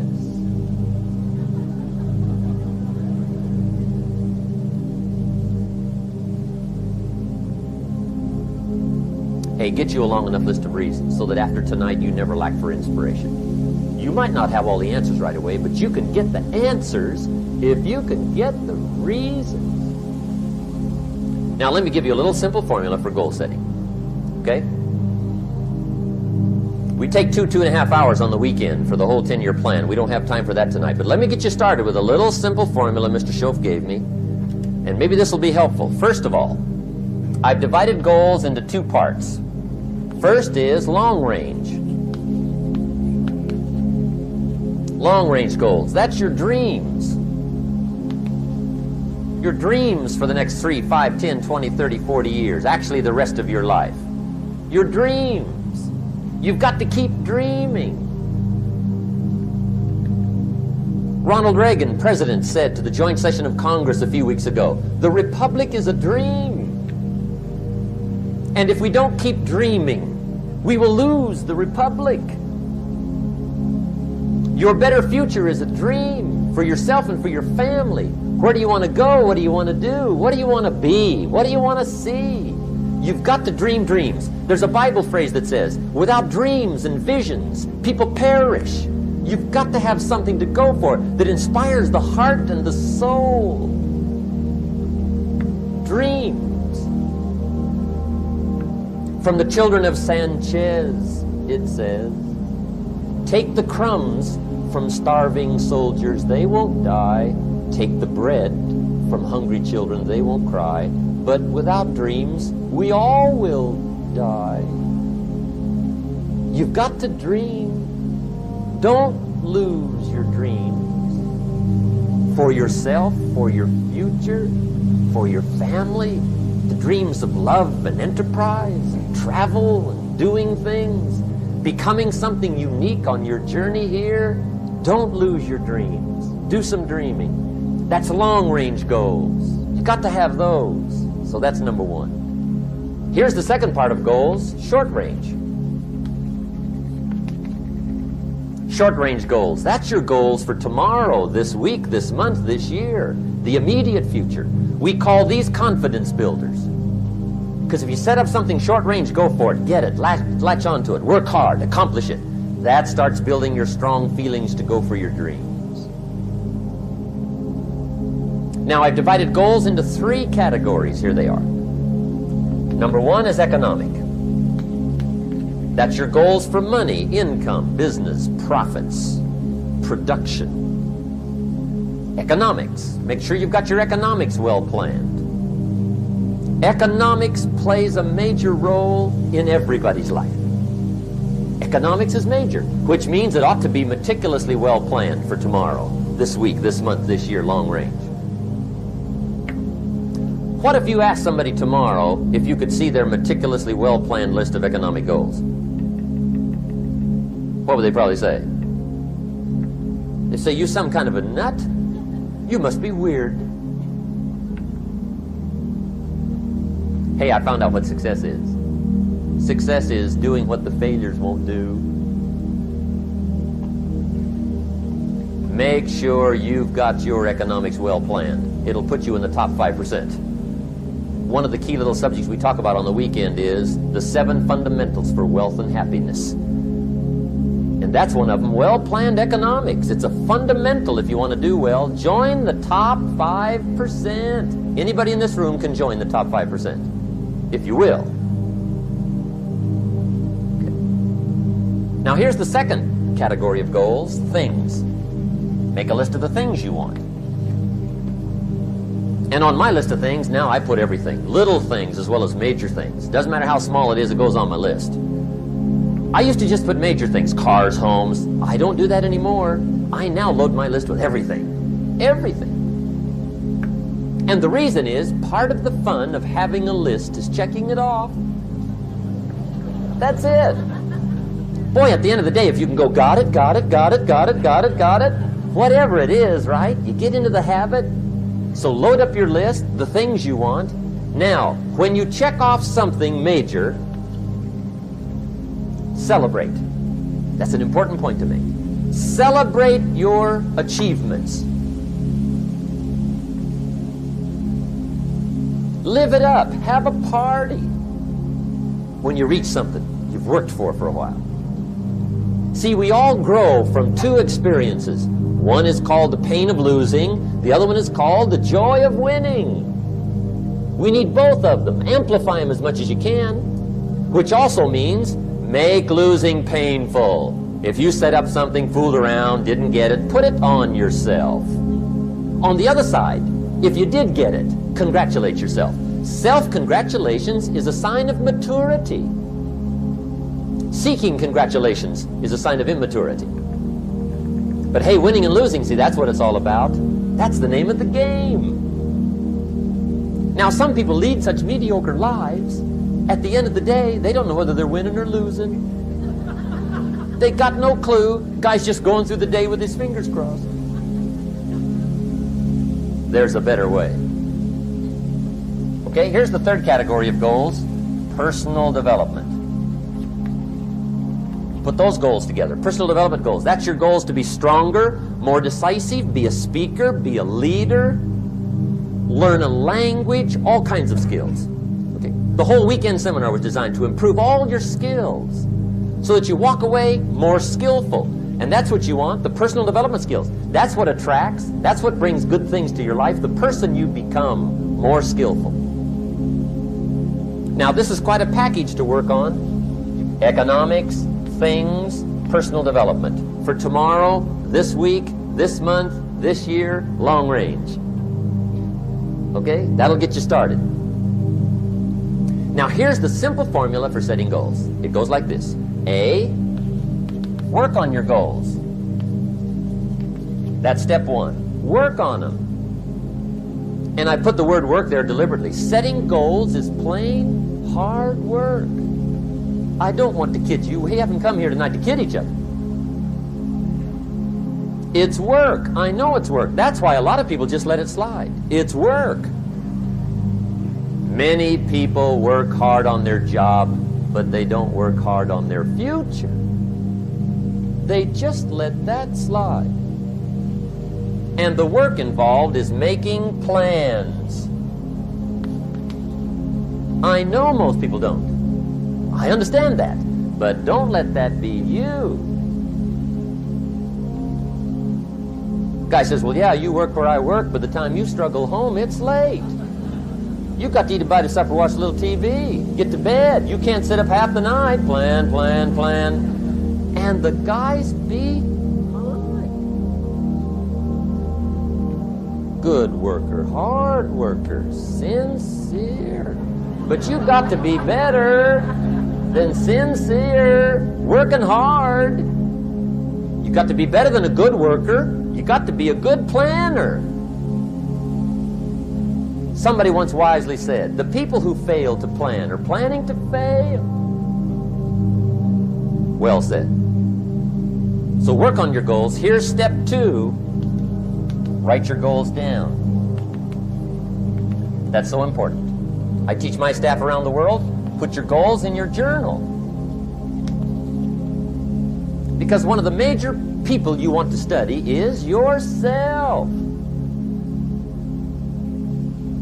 So here's the list of goals I put together 3 weeks ago. Here's the list of goals I put together 2 years ago. Here's some of the changes I made. Rearrangement of my priorities. I scratched these off. I put these on. I've gotten these. Study your accomplishments. Study what your desires are. Put them on paper. Write them down. Here's another reason for writing your goals down. It shows you're serious about doing better. And to do better, you gotta get serious. You don't have to be grim, but you must be serious. Everybody hopes things will get better. Everybody hopes. Poor people hope. That ought to tell you something. It means the future does not get better by hope. It gets better by plan. I used to have the affliction called passive hope. It's an affliction. It's bad. Probably what's even worse than that is happy hope. Now that is really bad. That's bad. Happy hope. The guy's 50 and he's broke and he's still smiling. See, that's not good. So get serious about your goals. Put them on paper. Write them down. There's all kinds. His goals, her goals, their goals. Business goals, financial independence goals, family goals. I mean, there's so many things to work on this that if you don't get busy and work on it, sure enough, the time will pass. And sure enough, 5 years from now, you'll wind up where you don't want to be, wearing what you don't want to wear, driving what you don't want to drive, being what you don't want to be. Now's the time to fix it. Now, here's the third step to your goals. Check the size of your goals and the kinds of goals. How big they are, what kind they are, affects you. And here's one of the important phrases of the evening. Your goals are affecting you, whatever they are. Your goals affect your handshake. Your goals affect your attitude, personality. Your goals affect the way you walk, the way you talk, the way you dress. All day long, we're being affected by our goals. Now, some people have goals, but they have such lousy goals. The effect is bad. I asked a guy one time, what are your goals for this month? The guy said, look, if I could just scrape up enough money to pay these lousy bills. That was his goal. I'm not saying it isn't a goal. It's a goal, but it's such a lousy goal, the effect is bad. You don't jump out of bed on Monday morning and say, oh boy, another chance to go out and scrape up the money to pay my lousy bills. See, you don't do that. Usually you say, oh, not another Monday.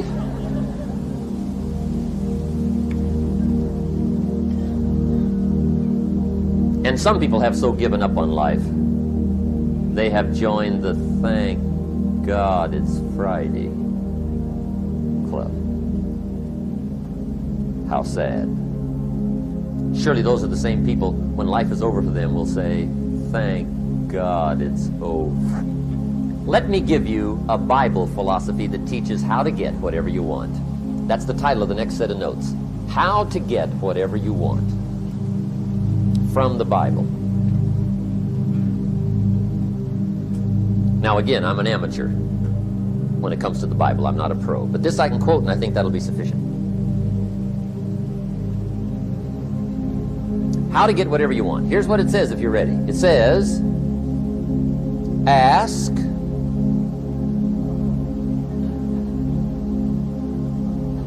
that's it. End of notes. Ask. If there's one art in life to learn extremely well, that's got to be one of them. The art of asking. What does ask mean? Ask means, what do you want? And the formula is staggering. It says ask and what? A guy ought to look into that.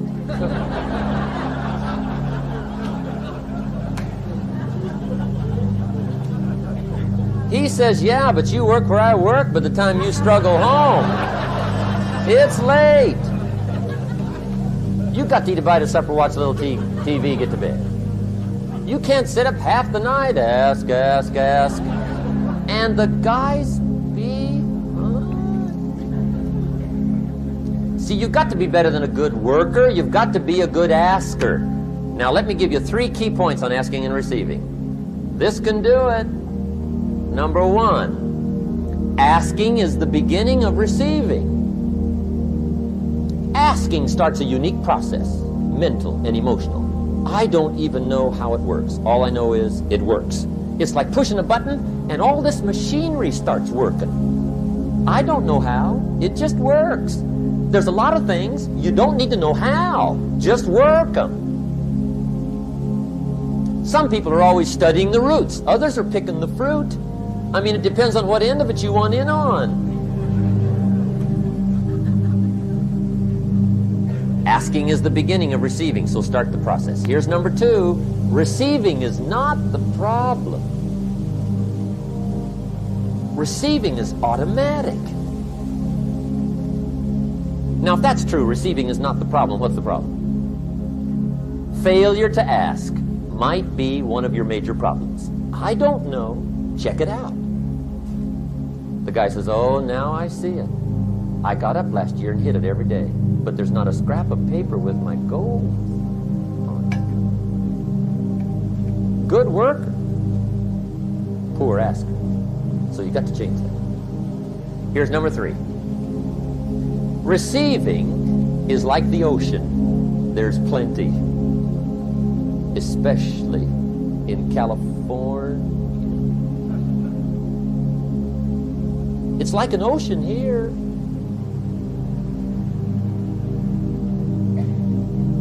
Success is not in short supply.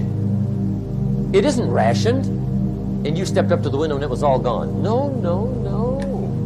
It's like an ocean here. Now, if that's true, what's the problem? Well, some people go to the ocean with a teaspoon. Have you got the picture? See, what you want to do in view of the size of the ocean is trade your teaspoon for at least a bucket, and you'll look better down at the ocean.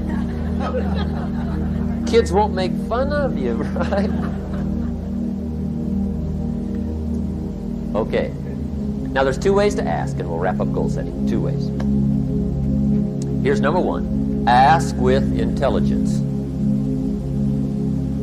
It didn't say ask intelligently, but I'm sure it meant that. Don't mumble. You don't get anything by mumbling. Be clear. Be specific. Intelligent asking means how wide, how high, how soon, when, what size, what color, how much. Define what you want and describe what you want. That's powerful. In the weekend seminar we teach, goals become like a magnet. They pull you that direction. And the better you describe them, the more they pull. So ask intelligently. Here's number 2. Ask with faith. That's the childish part of the equation. Believe you can get what you want like a child. Not an adult. Adults are too skeptical. So the formula really reads, make plans like an adult and believe in them like a child. And the most incredible things will happen. Just try it for 90 days. Just try it. You can always go back to the old ways. Just try it. Just 90 days, 90 days. Now here's the last qualifying phrase on goal setting, as we promised to qualify everything. And it simply goes like this. Remember, you won't get everything you want. And we've already studied the reason for that. Simply, sometimes it hails on your crop and rains on your parade. It's that kind of planet. So you won't get everything you want, but if you will work this goal-setting formula, you can get plenty for wealth and happiness. Okay, that's goal setting. We use it around the world. We recommend it. Now, maybe it won't work as well for you as it has for me. I don't know. Maybe not. But what if it did? You got to try. Okay. Here's the last subject, the day that turns your life around. Let me just quickly give you a list of 4 emotions that can change your life in one day. Emotions are powerful. Sometimes it doesn't take much to alter your whole life direction.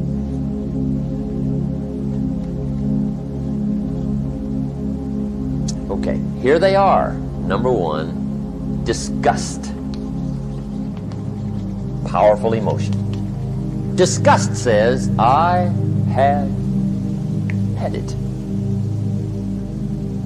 See, that could be the day. The day you can say, I've had it.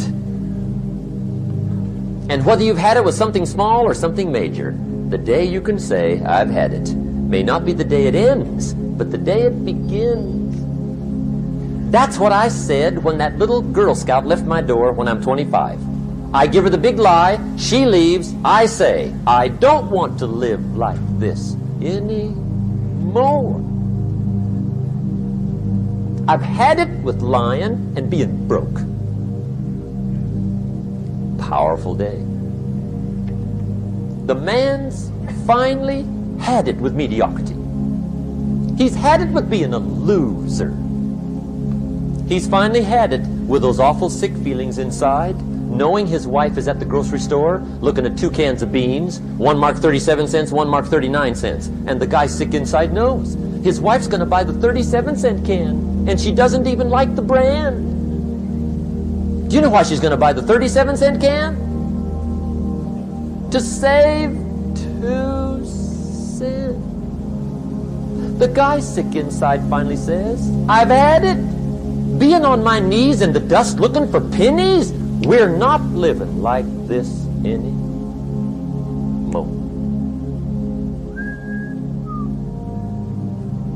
Could be the day that turns your life around. The day you can say, I've had it. He walks into his closet and rips everything in it to shreds and says, I've worn this embarrassing stuff for the last time. And not only will I never wear it again, no one else will ever wear it again. Commit an act that says, I've had it. Powerful. Here's the next one, decision. And decision making is powerful. And it's emotional. That's those knots in the pit of your stomach, right? Waking up in the middle of the night in a cold sweat, trying to decide. We sometimes call it inner civil war. What shall I do? Well, for progress, you must decide. The best advice I can give you came from a wealthy friend of mine who said, if it's easy, do it easy. If it's hard, do it hard. Just get it done. If you went home tonight and in the next few days cleaned up a whole list of decisions, that might furnish enough inspiration for the next 10 years. I found this out many times after you've decided. Getting on with it is easier than deciding. Sometimes decision is the toughest part. Here's the next emotion, desire, wanting to bad enough. And I don't know how to tell you to want to. That's something you've got to come up with. There's 2 things I know about desire. Number 1, it comes from inside, not outside. You don't send off for it. Number 2, I know desire can be triggered by something. Who knows what it might be? Sometimes desire waits and sleeps for something to happen. Maybe it's a book, maybe it's a song, maybe it's a sermon, maybe it's a lecture, a seminar, maybe it's the conversation of a friend, a happening, an event. Who knows? The best advice I can give you is what I give my staff. It goes like this: welcome every human experience. You never know which one is going to turn it all on.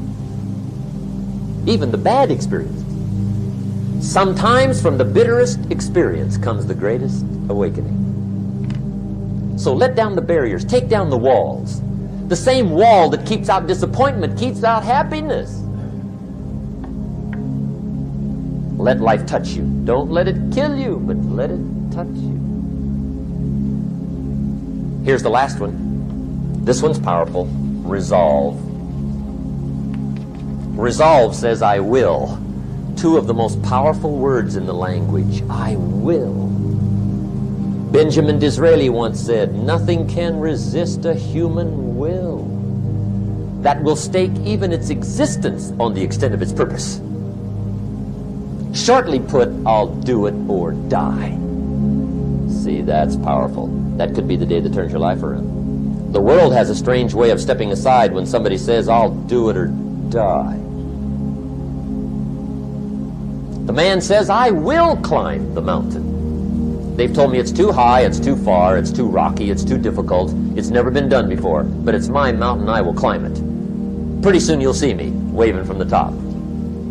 Or dead on the side, because I ain't coming back.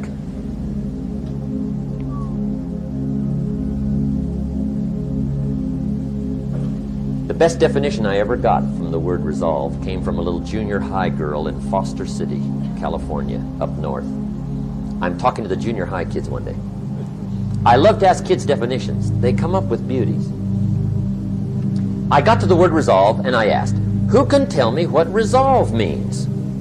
And I got several hands, and they were all pretty good, but the last one was the best. Little girl, about 3 rows back, held up her hand. She said, Mr. Rohn, I think I know what resolve means. I said, darling, what do you think it means? She said, I think it means promising yourself you will never give up.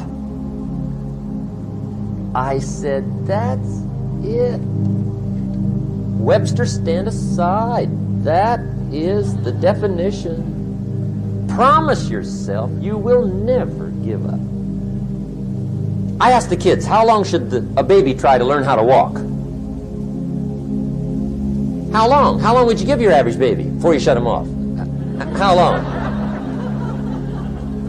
See, any mother in the world would say, you're crazy. My baby's going to keep trying until it learns how to walk. What a magic formula. Now let me show you what triggers all emotions into activity that brings results. And results is the name of the game. Here it is. Action. Finally, you must do something about how you feel. Jesus, the master teacher, said, don't just be listeners, be doers. The world admires the doers. Whatever it takes to get you to try harder, read more, set your goals, and go for it. Here's the next attitude disease. Overcaution. Some people never will have much. They're too cautious. Now, you can also be too reckless, but you can also be too cautious. This is called the timid approach to life. And my caution was always the risk. Risk used to drive me right up the wall. I used to say, what if this happens? It's called the language of the poor. What if this happens? And on top of that, if this was to happen, look at the fix I'd be in. I better not try. I could always ace myself out. Then I'll tell you what changed my whole life when I finally discovered it's all risky. The minute you were born, it got risky. If you think trying is risky, wait till they hand you the bill for not trying. If you think investing is risky, wait till you get the tab for not investing. See, it's all risky. Getting married is risky. Having children is risky. Going into business is risky. Investing your money is risky. It's all risky. I'll tell you how risky life is. You're not going to get out alive. That's risky. The Englishman says, well, if that's the way it's going to work out, let's give it a go. Right, that's what it's for. Give it a go. Somebody says, yeah, but I'm looking for safety and security. Fine, then huddle in a corner. We'll cover you with a sheet, bring you 3 meals a day. And we'll protect you, feed you, look after you, care for you. We won't let anything happen to you. And you'll probably live to be 100. The guy said, well, yeah, I'd live to be 100. But what a way to live. Right. What a way to live, safe and secure. Don't ask for security. Ask for adventure. Better to live 30 years full of adventure than 100 years safe in the corner. And see, it's not important how long you live. What's important is how you live. Here's the next attitude disease. We're almost through with this motley list. In fact, we're almost through. Hang on. The next one is pessimism. Pessimism, the deadly disease of always looking on the bad side, the problem side, the difficult side, checking all the reasons why it can't be done. The poor pessimist leads an ugly life. He doesn't try to figure out what's right. He tries to figure out what's wrong. He doesn't look for virtue. He looks for faults. And when he finds them, he's delighted. How ugly. This is the poor guy who looks through the window, doesn't see the sunset. He sees the specks on the window.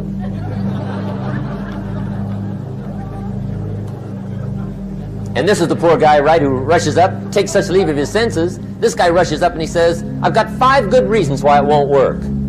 He's so dumb, he doesn't know. All he needs 1. He's got 5.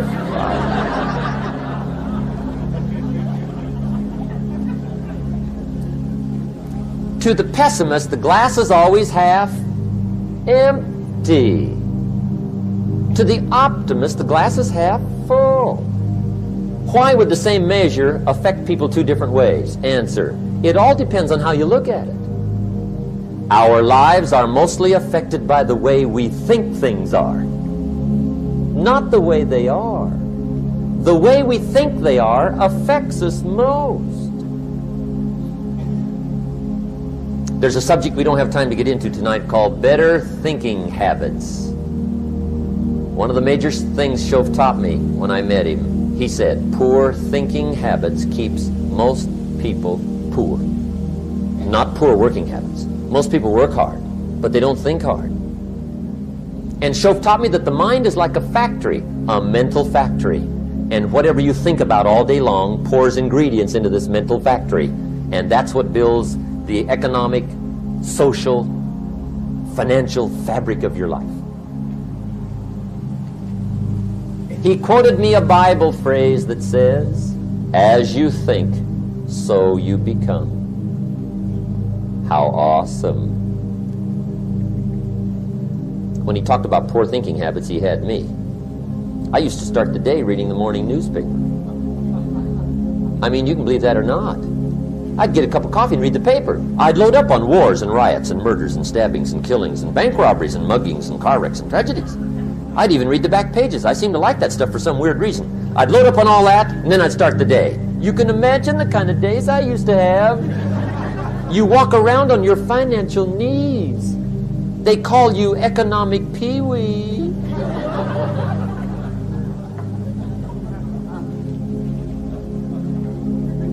The guy says, I want to be a great leader. Wonderful. The first thing we do is follow him to his house. When we get there, we walk in and check his library, number 1. Somebody says, well, why check his library? The reason is because what a man reads pours massive ingredients into his mental factory, and the fabric of his life is built from those ingredients. You would not believe what some people have got in their house to read. You would not believe. One of the best dressed up words I know for a lot of it is trash. Can you imagine dumping a barrel of trash into this mental factory every day and coming out with a rich, dynamic, positive life? It can't be done. You might as well try making a cake with cement. The kids back in Danbury, Connecticut, high school, they're asking me questions one day. I'm talking to the kids. Kids got good questions these days. One of them said to me, Mr. Rohn, how do you build the good life? I said, it's simple. It's not easy, but it's simple. Here's how you build anything. Select the right ingredients, keep out the wrong ingredients, and it starts with thought. Everything starts with thought. So you must be wise and careful what you think about, because that starts everything. You got to be wise and careful. I asked the kids, what would happen if somebody dropped sugar in my coffee? They said, well, you'd be okay. I said, what if somebody dropped strychnine in my coffee? They said, well, you'd be dead. I said, correct. Lesson 1. Life is both sugar and strychnine. You gotta be careful. I said, what if my worst enemy drops in the sugar? They said, will you be okay? I said, what if my best friend, even by accident, drops in the strychnine? They said, well, you'd be dead. I said, correct. Lesson 2, watch your coffee.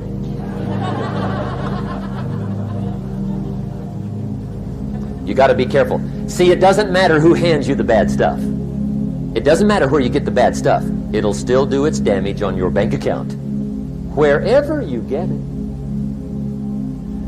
Mr. Schoaf gave me one of the greatest phrases when I first met him, when he said, Jim, every day stand guard at the door of your mind. How important. Stand guard at the door of your mind. And you decide what goes into your mental factory. Don't let anybody just dump anything they want to in your mental factory, because you've got to live with the results. Okay, here's the last disease, and we're through with this list. In fact, we're almost through. Hang on. The last subject is very brief. The last disease, but this one is deadly. Engage in this one, indulge in it even slightly, and you might as well forget the future, because it's going to forget you. Complaining, crying, whining, griping, a Bible word called murmuring. See, that'll ace your future. Spend 5 minutes complaining, and you have wasted 5. And you may have begun what's known as economic cancer of the bone. Surely they will soon haul you off into a financial desert, and there let you choke on the dust of your own regret. I hope I said that well, so you won't forget. It's a deadly disease. If you don't think it's bad, ask the children of Israel of Old Testament fame. Typical of us all, their story just happened to get in the book. Story says, children of Israel were slaves. God performed a series of dazzling miracles and got them out. And now they're heading for the promised land. Remember the story? Heading for the promised land. Tragedy of the story, they never got there. Reason. From day one, they started to complain. They griped about the water. They griped about the weather. They whined and cried and griped about the food. They griped about the leadership. They whined and cried because it was too far, too cold, too hot, too difficult, too miserable. I mean, they whined and cried for years. Finally, God said, I've had it, trip canceled. Or something like that. The story says they died in the desert, never got to the promised land. Which I think means 2 things. Indulge in this long enough, you get your future canceled. And I guess it also means even God himself can only take so much.